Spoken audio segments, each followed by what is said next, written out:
Drop it.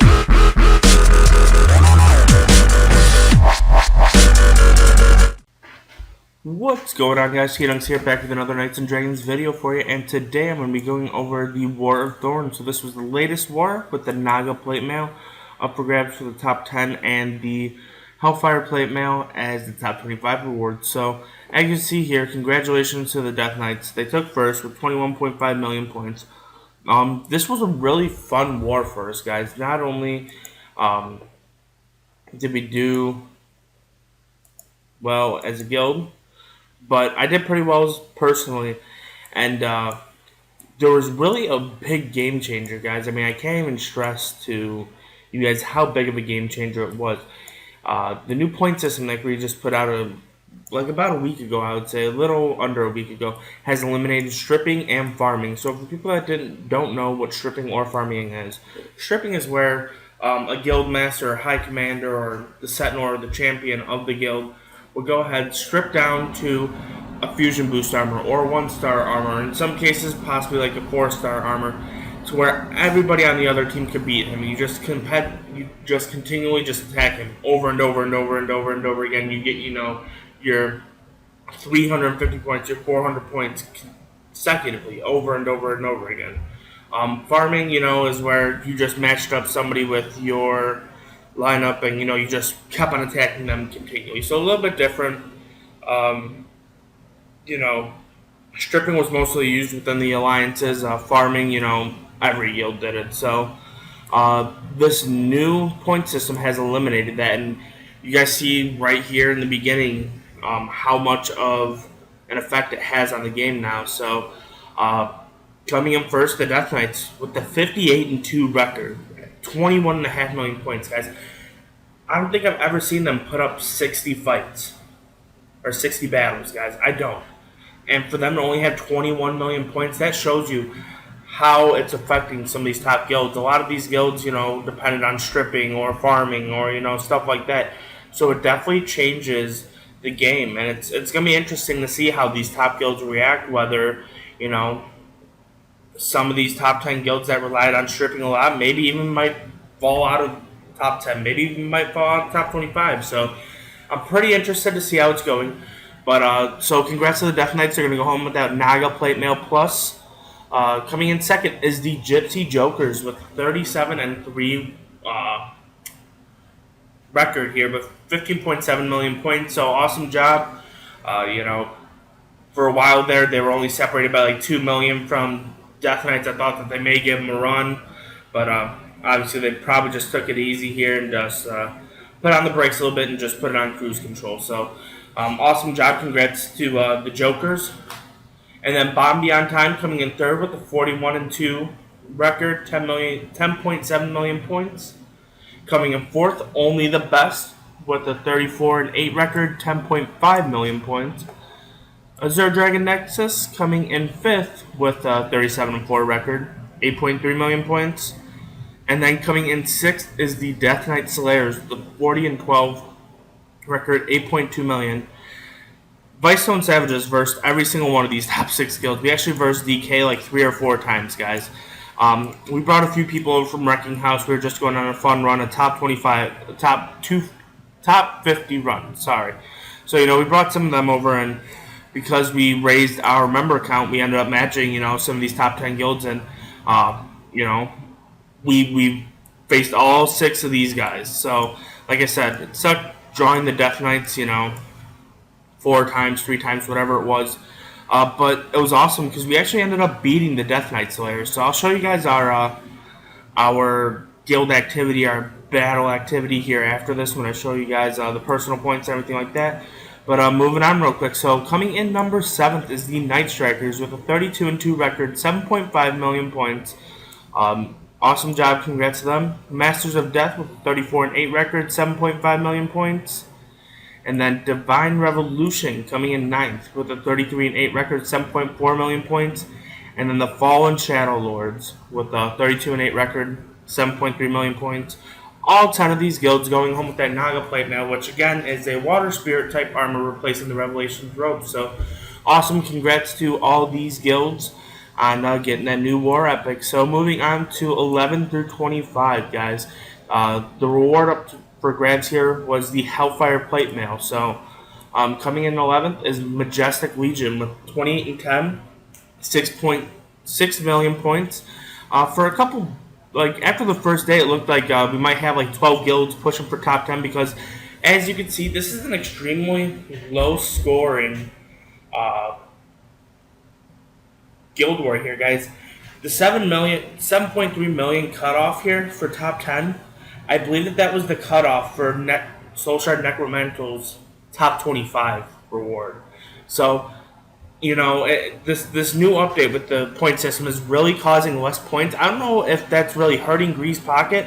I think it might because, after going three-day events in a row, obviously some people are going to be like, man, I need a break. But, I think the days where, we're seeing people up in the 60 millions and stuff like that is all gone, guys. I think that, I'll be surprised to see somebody go above 30, honestly. So, awesome job to these guys, but I'll move on. So, top 12 are coming in 12th is Team Unicorn with a 28 and 10 record as well, 5.6 million points. 13th is Italia with 24 and 5 record, 4.4 million points. And as you can see, they're a little bit of a drop off from 12 to 13. And then I think that here in a few there's a drop. Nope. Okay. So after World War Z, which took 14th with 4.2 million points, this is when it gets absolutely insane, guys. So 15th has the Chronic Crusaders, a 22 and 1 record. Congrats to them. They actually have the best record of any guild. So everybody else, even Death Knights, have like 2 losses. So awesome job. Congrats to those guys. Awesome job. They pulled in 3.8 million points. So here, just remember 3.8 million and just watch how this folds. So Knights Reborn coming in 16th, 3.8. Gypsy Jesters in 17th, 3.8. Bystone Savages, 18th, 3.8. So these 4 guilds, including our guild, all separated by less than actually 75,000 points. And the old scoring system, guys, you guys could get 75,000 points in the first 15, 20 minutes of a guild war, depending on how many people you had on. So, for a 3-day event to come down to that, for jumping wise, going all the way to 15th, that's really insane. But it doesn't end here, guys. Just keep watching. So, Just 3 Elite, just under 3.8 by 4,000 points. 20th is Drags with, again, just under 3.8 million here, guys. So really tight. The D coming in 21st. They look like they're really going to be... This is who really is going to benefit, I think, from this new point system, guys. Maybe not so much the no farming, but the no stripping. So, the D and Chivalry and stuff like that, they might actually become, solid top 25, top 10 guilds every single event now. I know that they're already excelling in the raid events, but, we might be seeing more of them. So they, again, have 3.7, just under 3.8, guys. So right here, 21st to, 14th or 15th? 15th is separated by less than 100,000 points. So I'll continue on and just keep on watching these scores, guys. It's so close. So coming in 22nd is the Kaiju Killers with 7.5 million points. Coming in 23rd is the One with 3.7. I think I said Kaiju Killers 3.7. I don't know. I meant 3.7 for them as well. 23rd is the One with 3.7 million as well. 24th is Darkness of Oblivion, 3.7 million points as well. And then 25th, 3.6, just under 3.7 million, guys. So they were Angus. So let's see here, guys.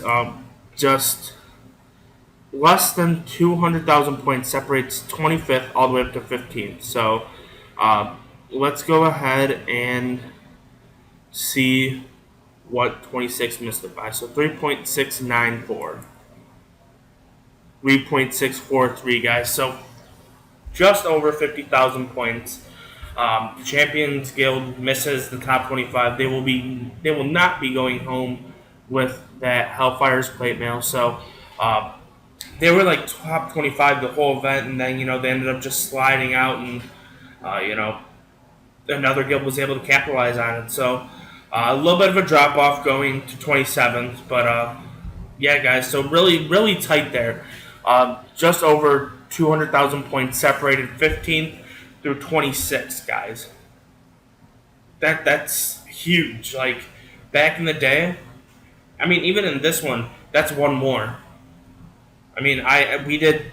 You'll see here in a second. We did like 200,000, like 5 or 6 times this war. So I'll go ahead and I'll scroll through top 50. You guys can go ahead and check them out.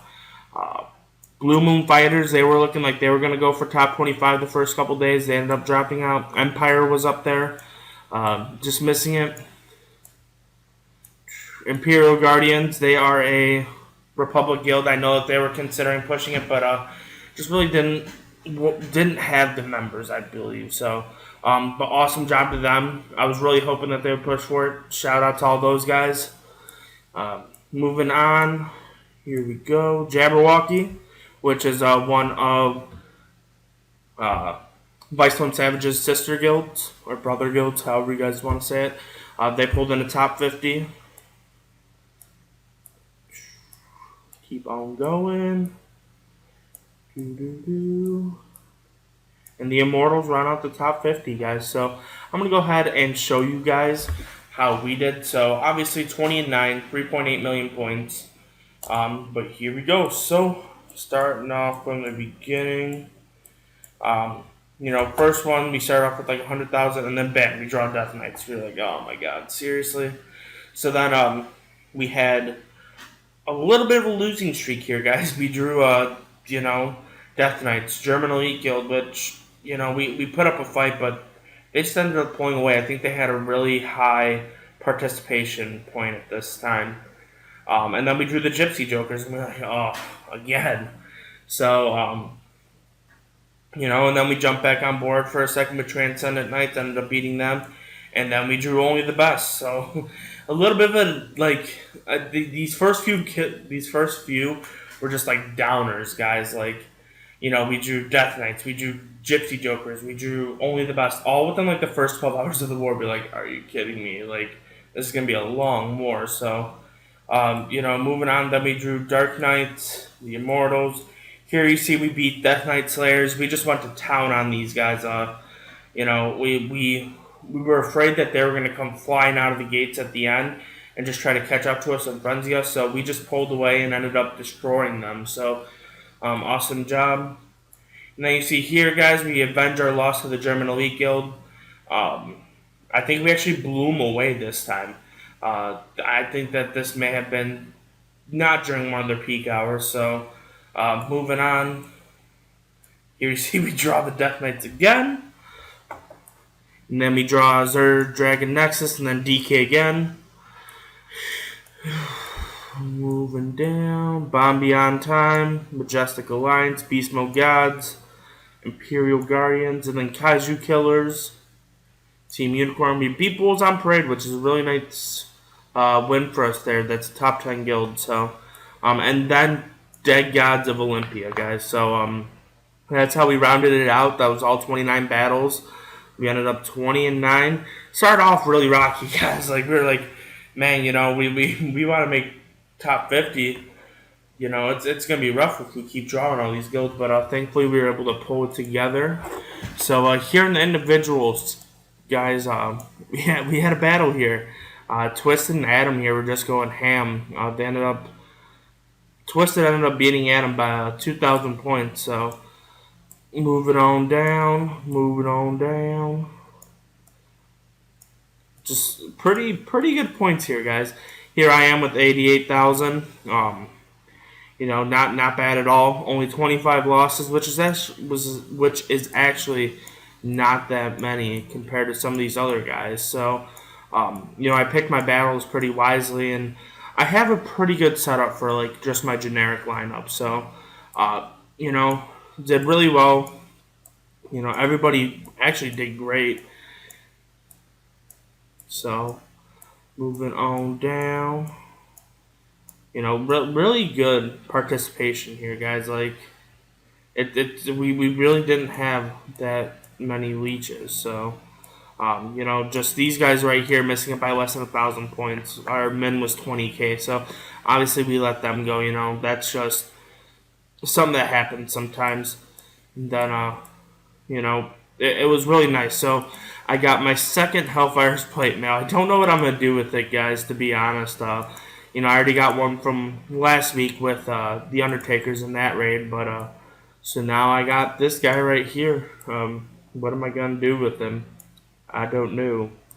Who knows? Maybe a special fusion or power him up because Druidic is one of the most well known, or one of the most popular, I should say, epic armors. Like everybody has Druidic, so it's nice to have something to counter that. So, but yeah, guys, that's pretty much gonna do it for this episode. I want you guys to let me know how you guys feel about this new point scoring system after the first event. So, down in the comments, go ahead, leave me your thoughts on the point scoring system. All right.